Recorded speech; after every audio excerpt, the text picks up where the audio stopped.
i w końcu kupiliśmy go w Campery Gorzów po dobrych negocjacjach. Mogę tutaj uchylić rąbka tajemnicy, bo się pytaliście, ile kosztuje. No nas nic nie kosztował, dlatego że Adrianka... Już Wam mówię, jak wygląda sytuacja. Prawda jest taka, że wczoraj żeśmy samo wrócili z Campery Gorzów. Dobra, gdzie to jest? Gdzie są Campery Gorzów? W jakim mieście? Z Gorzów Wielkopolski. Z Gorzów Wielkopolski. Teraz druga chyba oddana. Tak. Przepakowaliśmy kampera. Jest piąteczek. Po prostu dopakowaliśmy, zatowarowaliśmy, bo my nie mieliśmy co przepakowywać. Zatowarowaliśmy, ale to i tak. Z racji tego, że jedziemy na piątek, to po prostu wrzuciliśmy parę gratów. Słuchajcie. Ja nie wiedziałam, że tyle rzeczy się tu zmieści, nie? Nic na temat kampera nie wiemy. Dosłownie nic. Wszystkiego będziemy się uczyć od zera, każdego jednego elementu i to pewno będzie po weekendzie, bo teraz po prostu jedziemy go opić, no można tak powiedzieć. Tak, jedziemy zaświetlować. Tak. Jedziemy Jedziemy z naszymi dobrymi znajomymi, których już znacie, z Grecji, Artur i Izabelka oraz z Ksymenką i Łukaniem z Bandy Świat. I najlepsze jest to, że oni nic nie wiedzą. Nic. Zresztą nikt nic nie wie. No, nikt nic nie wie. No, wiedziały tylko 2 osoby. To. Nasze córki. A, oprócz naszych córek to nikt nie wie. Czekamy na Artura i Izabelkę. No i lecimy, słuchajcie, lecimy na Jezioro Nyskie. Lecimy na Jezioro Nyskie, licząc na to, że ta pogoda, którą widać za szybką, się wypogodzi. No ale cynki mamy takie, że ma być pięknie jutro. Dzisiaj nie. Że zobaczymy, jak to będzie wyglądało. Ale tak naprawdę to będzie taki weekend wyciszenia się emocjonalnego po tych wszystkich tych emocjach, które nami targały.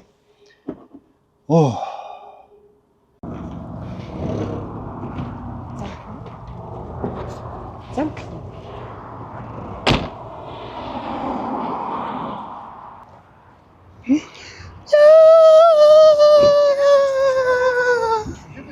Ten dres? Gdzie stoicie autem? Co? Gdzie A, stoicie? schowaliśmy się. Ale się śmiał a ja się pocałował. Chodźcie na kawkę, tylko zamknę. Nie stoicie, a wy tak pod nas stoi. Wy chcecie dostać No. To czekaj, to ci go otworzę. Kiedy ty sprzedałeś swojego? Nie sprzedałem jeszcze. Czekaj.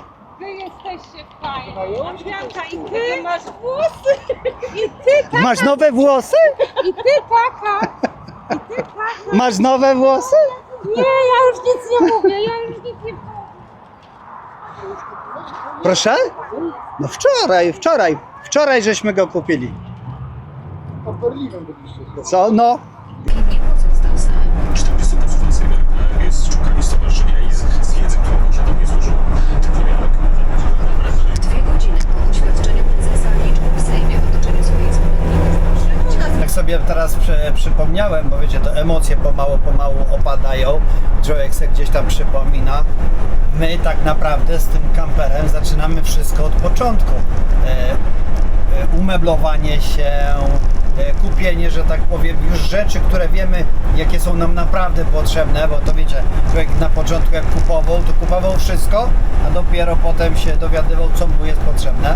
Teraz wiemy, co nam jest, że tak powiem, potrzebne, ale tak, zamontowałem niedawno kamerę, znowu muszę kupić nową kamerę i zamontować kamerę do auta. Dywanik musimy sobie kupić pod markizę. Do tej pory markizy żeśmy nigdy nie używali, więc dywaniki nie były potrzebne. No, teraz mamy markizę, trzeba dywanik znaleźć. Jakieś krzesełka, nigdy żeśmy krzesełek nie używali, stoliczka. I tak będziemy teraz szukać. A najbardziej mi się marzy kostkarka do lodu. Ja zawsze zazdrościłem wszystkim kostkarki do lodu. Oni sobie otwierali te garaże z tyłu i wyciągali kostkarkę do lodu. A myśmy w tym upale tak patrzyli na nich i żeśmy normalnie, ślinka tu nam naleciała tego, a oni tym lodem, tak. Nie, to było czad. A teraz ja tak będę robić.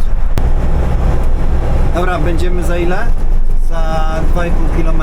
Jeszcze wam się nie chwaliłem, ale Garmin już tutaj jest zamontowany i to Benek ma swojego Garmina, a tutaj mamy swojego Garmina.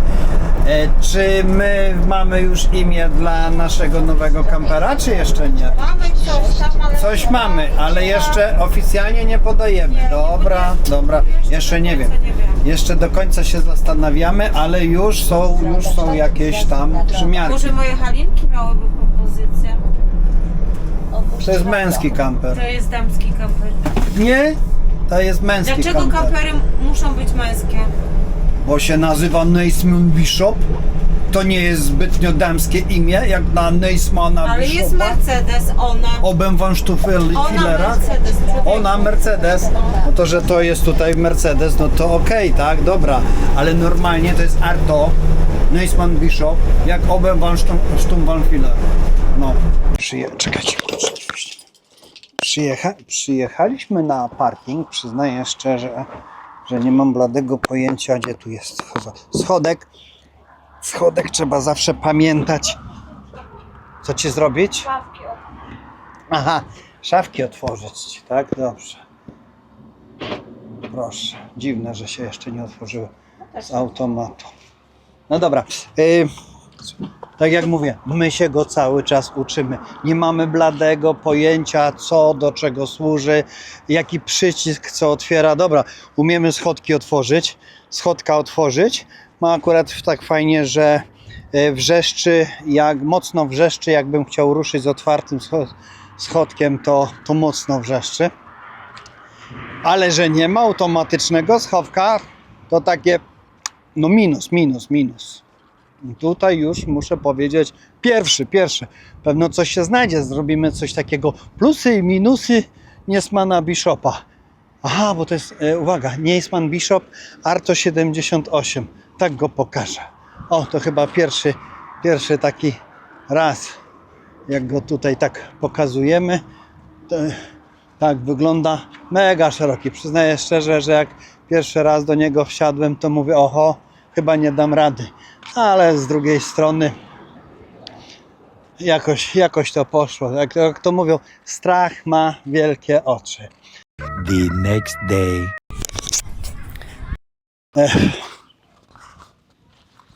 Witajcie. Dzisiaj znajdujemy się w Zatoka, na kempingu w Zatoka Bajka. Ja was przejdziemy się po tym kempingu, zrobimy z niego relację, jak na nim jest. Być może są osoby, które go nie znają. Zobaczcie, tam chyba jest jakieś wesele. Coś mi się wydaje, że tam jest chyba jakieś przyjęcie urodzinowe. Główny budynek się znajduje tam. Tutaj jest restauracyjka. No i to tak. Mamy tutaj dla dzieciaków fajne takie atrakcje. Wyspa Korsarzy. Piękny. Ja powiem szczerze, że jak tu dzieciaka można wrzucić, to można o nim zapomnieć. A w dzisiejszą taką pogodę to sami widzicie, jak dzieciaki mają tutaj fajnie w tym miejscu. O, nawet teraz wodę wyłączyli. Nie, ona się włącza i wyłącza, tak? Więc, aha, żeby nie było, słuchajcie, jest 17:13. Co my mamy? Sobotę 25, 17:13. Dobra, i idziemy na spacerek po Zatoka Bajka. Ja tu jestem drugi raz. Wcześniej byłem z całą tą ekipą, która tutaj robiła chyba 8 marca, o ile pamiętam. I zaczynamy. Dziś pogoda w Polsce jest kapryśna. W ogóle w Polsce to jest dziwne lato, ale ja mówię, jak ktoś chce pogodę, to musi jechać za granicę, bo w Polsce to jest jedna wielka loteria. Tam ponoć są stawy, gdzie się ryby łapie. Jak ktoś wie, to niech mnie poprawi, ale mi się to tak wydaje, że tam się ryby łapie i tam jest saunarium. Tam jest sauna fińska albo domek do wynajęcia. Dobre. Dobra, mamy tutaj małą restauracyjkę, która jest teraz nieczynna, ale ta druga jest czynna, bo to jest zaplecze tej restauracji. I teraz zobaczcie, plaża, piaseczek, bardzo ładny piaseczek. On jest prosto przywieziony z Afryki. Oni go sprowadzali chyba z Maroko, o ile tam kojarzę. Poszły potężne pieniądze w ten piasek tutaj. No, była trochę zadyma, bo chyba o cło poszło. Nie pamiętam dokładnie, bo zamawiali inny kolor piasku i powiedzieli, że za taki kolor nie zapłacą. Dobra, idziemy teraz tak. Mamy tu restauracyjkę. W tej restauracyjce jak jeść, to tylko na zewnątrz, bo w środku sami wiecie jak jest. W środku się je jak pada deszcz, bo teraz to jest mega duszno. Aczkolwiek nie będę wam mówił jakie są tu dania, ale takie klasyczne polskie klasyki. O Jezu, dobra. I teraz tak, idziemy sobie w kierunku tam, gdzie my stoimy kamperkiem. Dla wszystkich zainteresowanych ja powiem tak, że przed chwilą żeśmy go odebrali. Jeszcze nawet nie jesteśmy nacieszeni nim. Ja wiem, że miałem go gdzieś pokazywać, prezentować, ale spontanicznie nam wypadło spotkanie z Ksymeną i Łukaniem z Bandy Świat oraz z Izabelką i Arturem. Mówię, dobra, to ledwo żeśmy przerzucili rzeczy z Benka do nowego kampera, który jeszcze nie ma imienia. Pracujemy nad imieniem dla niego, bo wiecie, Benek był tylko jeden i nie będzie tutaj przejmowania imienia po Benku. O, bardzo ładna plaża, prawda? Bardzo ładna, duża plaża. Nawet nie ma ludzi. Zobaczcie na wodę. Kurczę, można się na takiej wodzie wychillować. O, tu nawet tam jest głęboka woda. Chyba że facet oszukuje. Chyba tak, bo tutaj stoi po kolana. To raczej oszukuje. No ale dzieciaki mają tutaj frajdę. Faktycznie w tym jest... I powiem wam szczerze, że nie ma jakichś takich tłumów ludzi jak nad polskim morzem. Co? No zobaczcie, można sobie jeszcze znaleźć miejsce na plaży, a ja patrząc tutaj na to miejsce, to Adrianna by miała problem z wyborem, bo za dużo wolnego miejsca i już by był problem z wyborem miejsca. Dobra, idziemy sobie dalej. Mamy tutaj beach bara.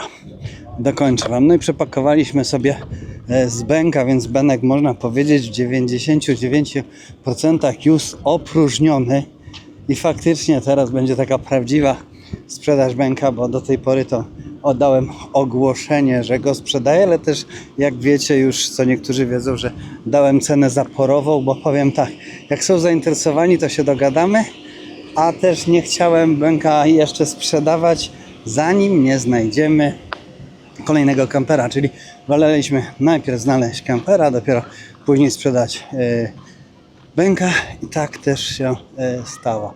Kamper, którego żeśmy teraz znaleźli, no ci, co nas znają bardzo dobrze, to wiedzą, że on od zawsze był w naszych planach, od samego niemalże początku.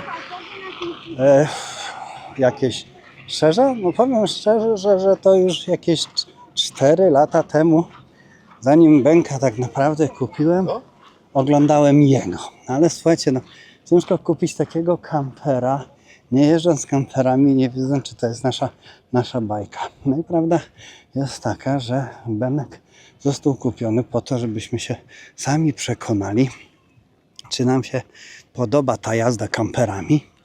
Idziemy zobaczyć, bo tutaj widzicie druga linia brzegowa. Pierwsza linia brzegowa jest zdecydowanie lepsza, wiadomo, no bo siedzi się z widokiem na samą plażę.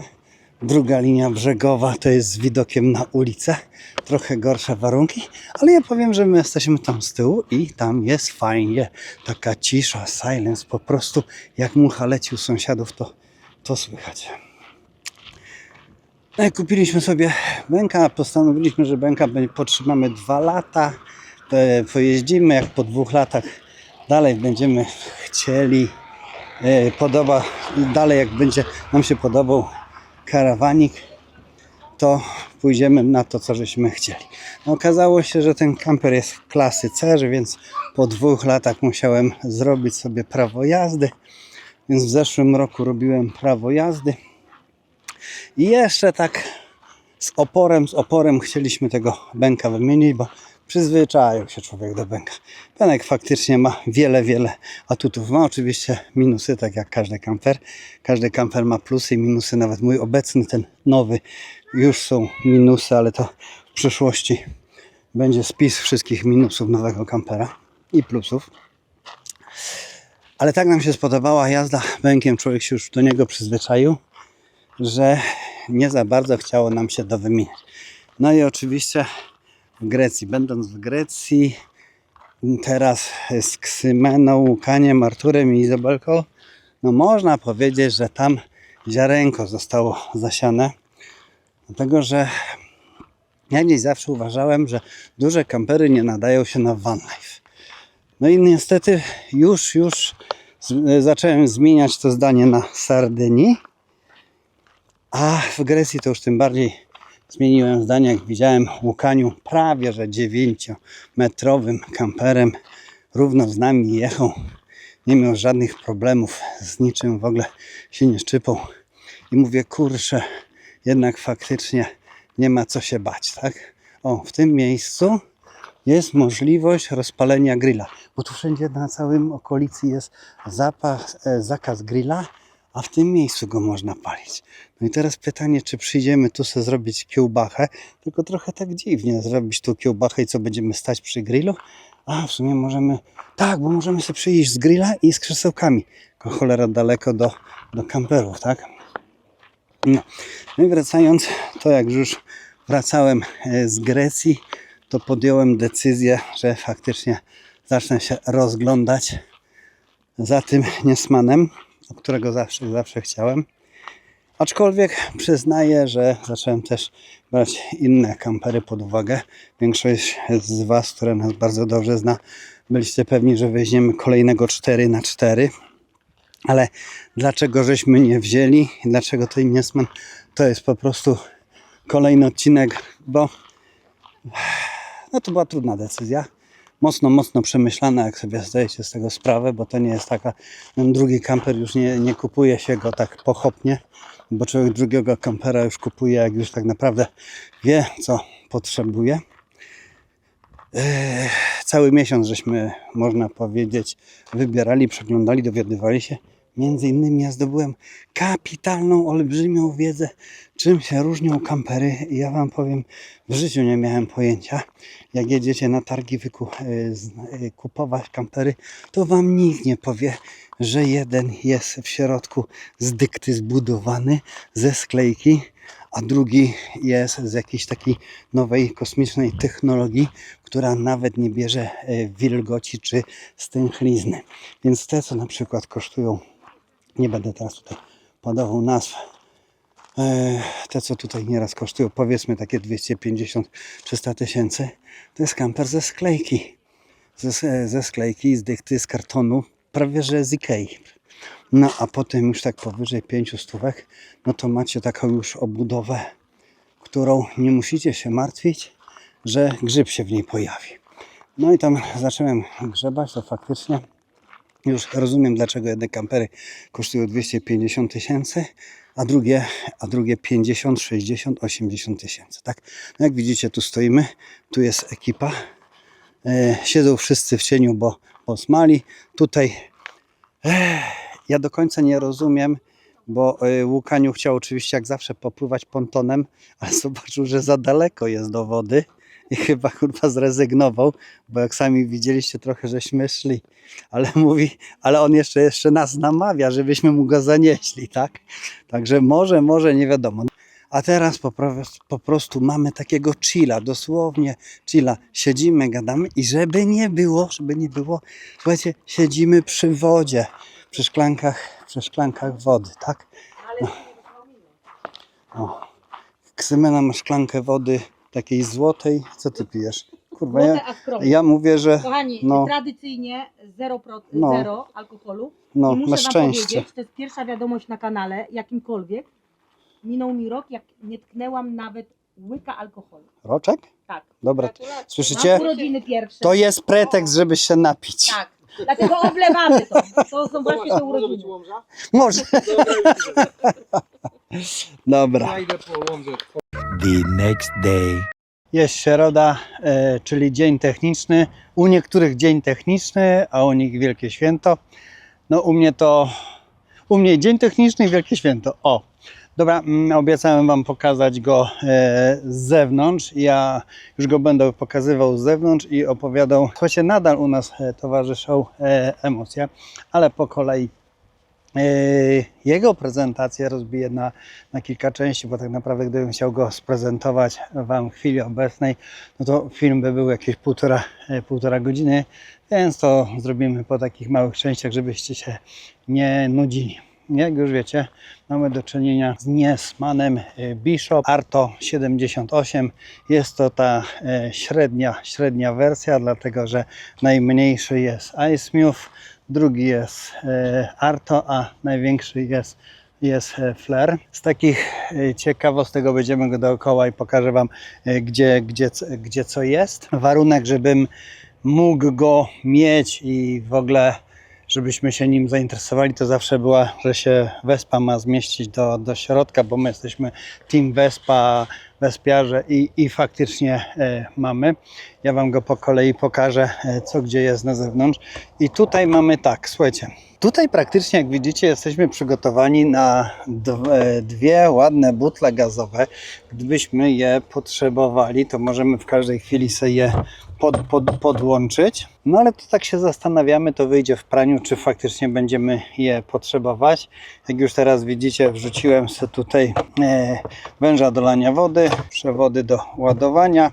Także tu pod ręką mam taki asortyment do lania wody. Jakieś tu sznurki jeszcze wpadły, bo jeszcze nie wiemy, gdzie się rozlokować. Ale jak widzicie, ta półeczka jest zarezerwowana na dwa piękne, duże gazbanki. Oczywiście ma ona odprowadzenie powietrza na zewnątrz, bo teraz są takie wymogi Unii Europejskiej, że tam, gdzie mamy mieć gazbanki, gaz, to ma być odprowadzenie na zewnątrz. No i mamy tutaj opony całoroczne, które mają być wspaniałe w każdych warunkach atmosferycznych, czy to jest deszcz, śnieg, jesień. Mają oczywiście wszystko znaczenia. To, czego nie wiedziałem o tych oponach wcześniej, jak mówiłem, mają oznaczenie kampera tutaj. Mam nadzieję, że to widać w tym świetle, że one są specjalnie zrobione do kampera. Co to oznacza do kampera? A mianowicie oznacza to, że kamper jak długo stoi, to opona się może odkształcać i żeby właśnie nie było takiej sytuacji, że gdzieś długo stoimy po parę miesięcy, a opony się odkształcają, to one właśnie mają taką konstrukcję, że mimo stania w jednym miejscu się nie odkształcają. Jak widzicie, mamy podpory Alco. Też nie wyobrażam mieć kampera 4,5 tony i nie mieć podpór Alco, bo to po prostu wypoziomowanie takiego kampera graniczyłoby z cudem. Dwa wloty od lodówki, więc tutaj z tej strony mamy lodóweczkę i teraz tak, tu Wam pokażę. O, to jest tak naprawdę moja butla 70 litrów gazu. Tutaj tankujemy, w tym miejscu tankujemy, możemy sobie to odkręcić i tutaj się różne końcówki się wkręca. Oczywiście cały komplet końcóweczek mamy do tego.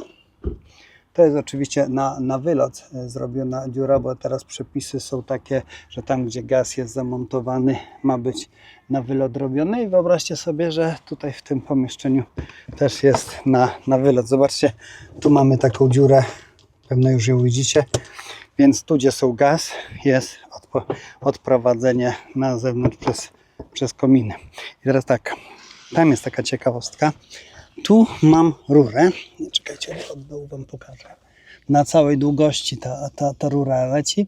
Ja jeszcze jej nie otwierałem. Pewno niebawem to będę musiał zrobić. Tam jest rura do zrzutu szarej wody i czarnej wody, tak? I teraz tak.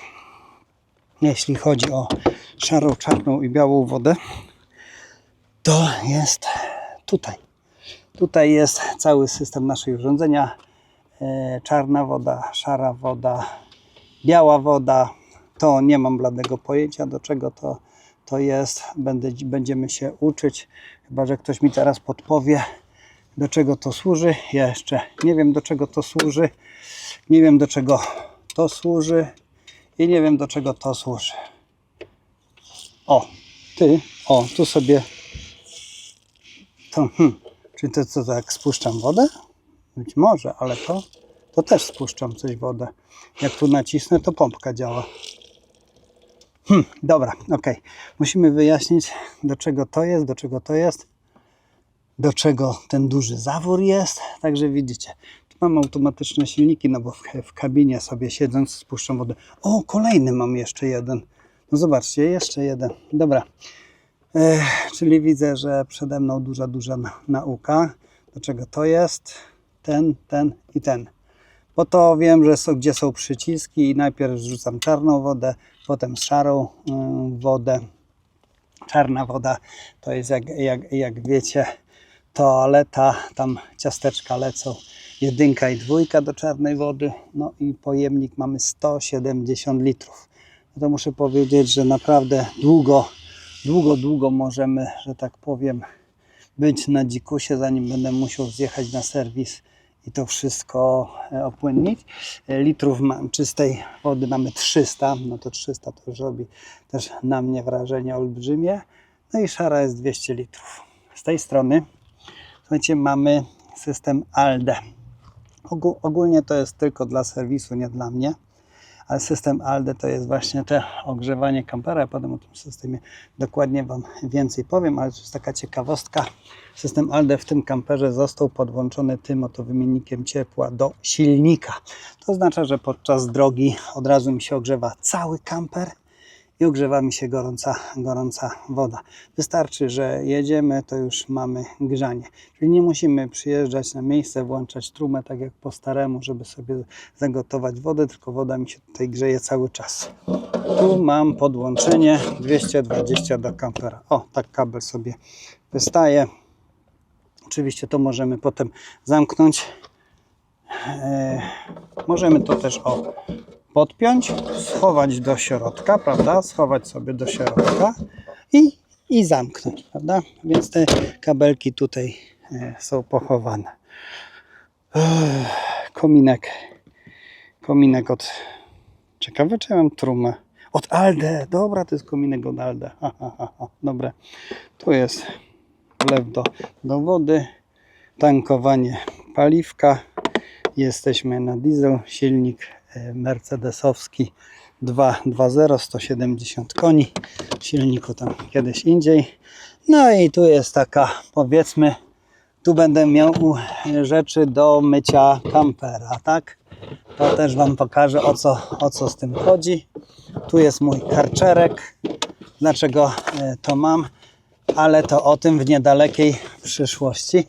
No bo do takiego kampera ten sprzęt już jest potrzebniejszy i to nawet bardzo.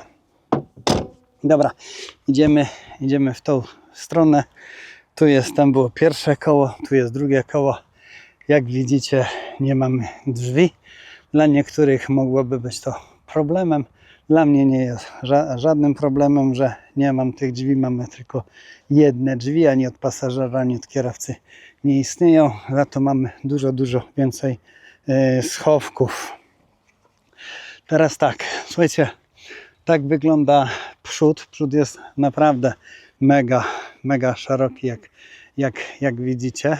Światła są LEDowe. Mam nadzieję, że to może teraz będzie coś tu widać.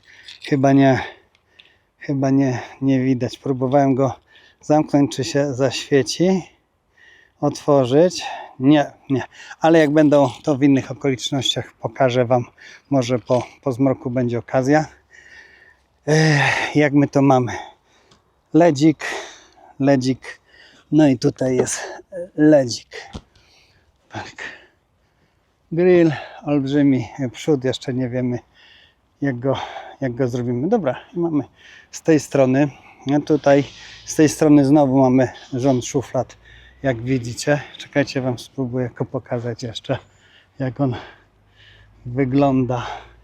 No teraz jest pod słońce. Dobra, pod słońce jest kiepsko, pod słońce wygląda, ale potem pokażę. Otworzę go, położę klucze do środka. Czekajcie. Dobra, po kolei. I lecimy z tej strony. Tu mam taki schowek na takie rzeczy. Przyznaję szczerze, że tak. Pompka do kół. To są moje pasy. 5 metrów pasa do holowania. Zestaw naprawczy z Benka. Mam nadzieję, że nigdy się nie przyda. Zestaw naprawczy z Mercedesa. Czyli nie mamy tu koła zapasowego. Kądziu mówił, zamów sobie koło zapasowe, żeby nie było cyrków i pewno ma rację. No tu są takie zabezpieczenia. Jakbyśmy gdzieś nieraz pod górką stali, to mamy takie zabezpieczenia. Bardzo, bardzo fajne. No i teraz tak. I tu jest też kolejne, słuchajcie, 5 metrów. Tak, mam 10 metrów pasa. 10 metrów pasa do targania go. Gdyby doszło, nie daj Boże, kiedyś do takiej sytuacji, że się gdzieś tam trzeba nas wyciągać, to ten pas już mam. Oczywiście, słuchajcie, trapy z nami będą jeździć. Zawsze z nami jeździły trapy, siekierka, kijek i motyka. To zawsze to będzie jeździło. Także tutaj mam coś takiego. Tam jeszcze nie zaglądałem, co tam jest w środku. Potem będzie mnie to ciekawiło. Więc teraz tak, słuchajcie, to jest dosyć ciekawa sprawa, ale tu wam pokażę jeden bajer. Wyobraźcie sobie, mamy otwarte drzwi. To jest fajny bajer. Mamy, jak widzicie, mamy otwarte drzwi teraz do kampera na oścież. No i chcemy otworzyć tą szufladę lub to okno. I teraz słuchajcie, jeżeli chciałbym otworzyć to okno może mi tutaj walnąć drzwi, a szuflada to na pewno. Zobaczcie, co się stanie.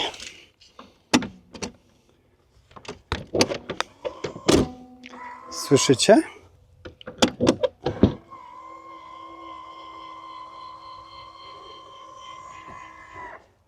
Drzwi automatycznie się same przesunęły, bo potrzebowałem szufladę. Potrzebowałem szufladę otworzyć. Co to za szuflada? Moje szuflady mają tu 80 kg ciężkiej wagi, więc na razie sobie tak włożyłem coś tam żeśmy sobie włożyli do środka, ale co tu będzie, szczerze nie mamy bladego pojęcia, bo to po prostu takie chwilowe jest wrzucenie tych gratów, żeby zobaczyć, jak to będziemy jeździć, z czym to będziemy jeździć. Być może tu będą po prostu buty. Wszystko będą buty. Chyba tak to się skończy. I oczywiście nie moje buty, prawda? Dobra, i teraz tak, chowamy tą szufladkę. 80 kg można tu włożyć. I teraz zobaczcie, zamykam. I drzwi, zobaczcie, wracają. No muszę powiedzieć, niezła technologia. Schodek. No schodek to jest, wiadomo, bardzo fajny, bo on ma taki... to jest, na początku mi się to nie podobało, ale teraz już jest mega do tego bo tu się po prostu buty na tym ściera, wyciera, to jest deszczoodporne. Tu możemy go schować, wyciągnąć, schować, wyciągnąć. I o ile na początku się strasznie dziwiłem, że jak to schodek nie automatycznie otwierany, to już sobie wytłumaczyłem, że on nie może być automatycznie otwierany, bo to co kampera bym zatrzymywał, on by się otwierał, otwierałbym te drzwi i schodek by się otwierał, to na takim kampingu to co chwilę by mi schodek otwierał się i zamykał, bo te drzwi faktycznie co chwilę nieraz tak zamykamy, otwieramy. Więc ten schodek by cały czas latał. Faktycznie trzeba go ale nie muszę się martwić, że go zapomnę schować podczas jazdy. Tam jest taki alarm, że jak tylko zapalę, on tak wrzeszczy, że jest schodek wysunięty. Dobra. I kolejnym elementem jest ta oto półeczka. Słuchajcie, tu jest taki fajny patent z tą półeczką. Na razie jak wyjrzycie, żeśmy wrzucili cokolwiek tu do tego, cokolwiek. To w ogóle nie jest jeszcze nic, a nic poukładane. Tu wszystko będzie w przyszłości całkowicie inaczej. Po prostu jak żeśmy przenosili bęka, to żeśmy wrzucili te wszystkie rzeczy. Dobra, i teraz tak. Tu jeszcze potem z tym stołem to w niedalekiej przyszłości pokażę Wam jeszcze jeden motyw. No a tutaj mamy gaz. No to jakbyśmy kiedyś używali grilla, ale przyznaję szczerze, że my nie jesteśmy grillowi. Bardzo lubimy być zapraszani na grilla, bardzo lubimy z grilla jeść, ale nie lubię robić grilla. Po prostu nie lubię robić grilla. To jest taka moja pięta achillesowa. Nie wiem, tak już mam. Każdy gdzieś tam czegoś nie lubi. Ja nie lubię robić grilla, aczkolwiek jak ktoś nas zaprasza, to my bierzemy wszystkie załączniki, które są potrzebne, żeby przyjść do kogoś w gości na grilla, a nie tak na krzywy ryj. Dobra, słuchajcie, tak wygląda finalnie ostatnia już rzecz, bo tak on wygląda z daleka. Już widzę, że dobrze trzeba by było go umyć, ledwo go odebrałem, a już go trzeba by było myć. Ale słuchajcie, to jest kolor. On w tym kolorze jest na zamówienie i teraz słuchajcie, to się nazywa Stal Eiffla Stal. Jakoś tak, kurczę, nie potrafię tego wymówić, ale Eiffel, szary Eiffel, dobra, szary Eiffel. Tak się nazywa ten kolor. O. No i tyle z zewnątrz. Jak widzicie, same oględziny z zewnątrz trochę zajęły. Niebawem, jak kogoś będzie interesowało, to w kolejnych odcinkach, który bardzo szybko się ukazał, bo nie będziemy teraz publikować odcinków tydzień po tygodniu, tylko w miarę możliwości, jak nakręcimy, to wrzucimy. To w kolejnych odcinkach właśnie pokażemy, jak jest zrobiony w środku. Bo tak jak mówiłem, no cały czas się go gdzieś tam uczymy. To nie jest tak, że jeździliśmy 3 lata kamperem, bękiem, wchodzimy do Niesmana Bishopa i wszystko wiemy. Mocno żeśmy się zdziwili. Różnice są tak kosmiczne, że głowa mała. A właśnie, przykładowo podczas szukania, czekajcie, pójdę na tą stronę, podczas szukania kamperu, bo naprawdę długo żeśmy szukali, chociaż wiedzieliśmy, że to jest to jest on i szukaliśmy jego, gdzie od kogo kupić i w końcu kupiliśmy go w Kampery Gorzów po dobrych negocjacjach. Mogę tutaj uchylić rąbka tajemnicy, bo się pytaliście, ile kosztuje. No nas nic nie kosztował, dlatego że Adrianka jako influencerka z królowych życia, ja jako influencer z rolnik szuka żony, oni widzieli w nas potencjał, że będziemy sławić tego kampera wszerzy wzdłuż i po prostu nam go dali, tak? Macie, jeźdźcie, pokazujcie całemu światu, my będziemy mieli super reklamę. O, no to żeśmy go wzięli, prawda?